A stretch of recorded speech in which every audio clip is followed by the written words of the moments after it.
अच्छा मैम, बच्चों का एक खासकर बिहार के बच्चों को एक कंसर्न होता है बीपीएससी या फिर बीपीएससी की तैयारी करने वाले अनस्टेट के भी बच्चों को एक डेली रूटीन कैसे रखना है, मतलब काइंड ऑफ की मतलब थोड़ा सा ये हेक्टिक है लेकिन उनके मन में होता है कि उन्हें बता दे कि इतने बजे उठना, ये करना, तो थोड़ा होता है टाइम टेबल बचपन में बनाते थे ऐसे करेंगे वैसे करेंगे, तो वो क्या होता है, तो आपका क्या था, थोड़ा सा बता दे बच्चों को। जी सर, मैं एकदम ओल्ड स्कूल हूँ। मेरी मम्मी ने हमेशा टाइम टेबल बना के पढ़ना सिखाया है। वो कभी फॉलो नहीं होते थे, लेकिन बचपन से तो नहीं होते थे। खेलने का भी समय हाँ, खेलने का भी समय होता था, खाने का भी समय होता था। वो काफी बनाए सर, वो बहुत अच्छी मेमोरीज हैं, लेकिन वो हैबिट मेरे साथ अभी तक रही है। और तो मेरा टारगेट ही ये होता था कि तो I am a morning person, और मुझे लगता है सब अलग अलग वैरायटी के लोग होते हैं।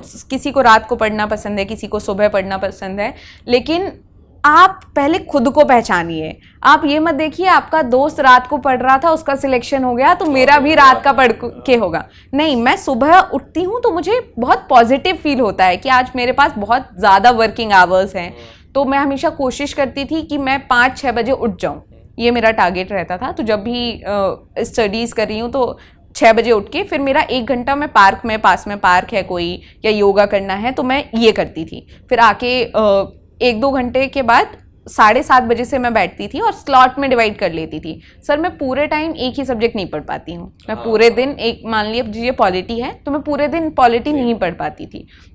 तो मैंने ऐसे डिवाइड कर लिया था कि मान लीजिए फर्स्ट हाफ में पहले 3-4 घंटे का रहता था, और लेकिन वो 3-4 घंटे 5 भी हो सकते हैं डिपेंडिंग ऑन द टारगेट। मेरी टारगेट बेस्ड स्टडी होती थी कि जियोग्राफी में आज मुझे क्लाइमेटोलॉजी खत्म करनी है, तो क्लाइमेटोलॉजी के जो भी टॉपिक्स खत्म करने हैं मैं अपने नोट्स पर लिख लूंगी। उसके बाद मैं एक करंट अफेयर का रखती थी, क्योंकि करंट अफेयर में आपको कुछ न्यू मिलता है, न्यू पढ़ने के लिए मिलता है, इंटरेस्टिंग आता है। तो एक स्लॉट पढ़ने के बाद आप बोर हो जाते हो, तो फिर वो कुछ नया पढ़ लेती थी। फिर दूसरा स्लॉट साइंस का रख लिया, तो बेसिक साइंस में जो बायोलॉजी, केमिस्ट्री, उसका स्लॉट रख लिया, तो उसके 4-5 टारगेट्स रख लिए। तो ये मैं अपना दिन रखती थी। और लास्ट में मैं ये रखती थी कि बहुत सारे क्वेश्चंस आते हैं, लाइक स्टडी IQ भी डेली 10 क्वेश्चंस, वो क्विज आती है उसकी भी। ये तो आप कहीं से भी PYQs, जब मैं 1 महीना 2 महीने बचे थे बिहार के प्रीलिम्स के लिए, तो मैं PYQs रोज देखती थी।